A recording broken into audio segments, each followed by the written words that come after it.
নামাজ তো শুরু হয়ে যাবে, এই জায়গাতে মসজিদ তো অনেক দূরে, তাড়াতাড়ি যেতে হবে। ভাই এখান থেকে মসজিদ তো অনেক দূরে, আপনি কি আপনার গাড়িটা দিয়ে আমাদেরকে একটু নামায় দিয়ে আসতে পারবেন? কি বললেন আপনি? না ভাই কিছু না। আরে বলেন না, কোনো সমস্যা নাই। না ভাই তেমন কিছু না, আসলে এখান থেকে মসজিদ অনেক দূরে তো, আপনি যদি আপনার বাইকটা দিয়ে আমাদেরকে একটু নামায় দিতেন তাহলে আমরা সঠিক টাইমে নামাজটা পড়তে পারতাম। এই মিয়া কি বলেন আপনি? আপনাকে চিনি না জানি না আপনাকে বাইক দিব মানে? আপনি হইলেন এক জাতের, আমরা হইলাম আরেক জাতের। আচ্ছা ভাই আমাদের ভুল হয়েছে, আপনি আমাদেরকে ক্ষমা করে দিন। ভাই এই নেন চাবি, নামাজ মিস করবেন, দ্রুত যান। আপনাকে অসংখ্য ধন্যবাদ ভাইয়া। আরে কোনো ব্যাপার না ভাই, যান।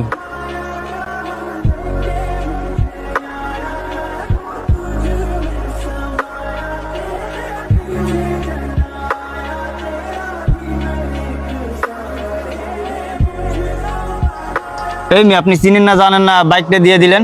বাইকটা যদি নিয়ে যায় তখন কি করবেন? তোর মেয়া কি বলো না বলো, ওরা 5 ওয়াক্ত নামাজ পড়ে, ওই বাইক নিয়ে আবার আসবে। আচ্ছা ঠিক আছে, এখানে আধা ঘন্টা দাঁড়াই, দেখি ওরা বাইক নিয়ে আসে কিনা। এই মিয়া তোমার আমি পুরো এলাকা খুঁজে বেড়াইতেছি, তুমি এনে কি করতেছো? আমার কিস্তির টাকা কই? এই মিয়া কি তুমি জানো না যে তোমার 4 মাসের কিস্তির টাকা বাকি আছে, এখনো দিতেছো না কেন? স্যার আমার 1 মাস সময় দেন, এই মাসে টাকা জমাইয়া আপনার কিস্তি পুরা শোধ করে দিব। আমি এত কিছু জানি না, যদি আজকের ভিতরে টাকা দিতে না পারো তাহলে কোম্পানি তোমার বাইক নিয়ে যাবে। স্যার আমার আর একটু সুযোগ দেন, এই মাসটা সময় দেন, আমি আপনার টাকাটা দিয়ে দিব। এই মিয়া আপনি ফাইজলামি করতেছেন, আপনি এখনো 4 মাসের কিস্তি 20,000 টাকা বাকি আছে। ভাই এই নেন গাড়ির চাবি। এই মিয়া চাবি এদিক দেন। আরে মেয়ে চাবি ছাড়েন মেয়ে, আপনি কে? ভাই মেয়ে আপনি আর কাছে কয় টাকা পান? এর কাছ থেকে আমি 4 মাসের কিস্তির টাকা পাই 20,000 টাকা। মাত্র 4 মাসের টাকা পান আর এই লোকটার সাথে এইভাবে ব্যবহার করতেছেন? এই নেন আপনার 20,000 টাকা।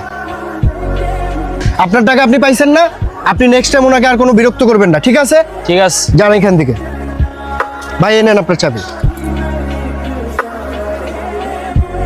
ভাই আপনি তো আমাকে চিনেন না, কোন বিশ্বাসে আমাকে কিস্তির 20,000 টাকা দিয়ে দিলেন? ভাই আপনিও তো আমারে চিনেন না, আপনি আমার না চিনে আপনার 4 লাখ টাকার বাইক আমারে দিয়ে দিলেন যে বিশ্বাসে, আমিও ঠিক সেই বিশ্বাসে আপনার টাকাটা দিছি। ভাই আপনাকে অসংখ্য ধন্যবাদ। আরে ভাই কি যে বলেন, আমরাই তো।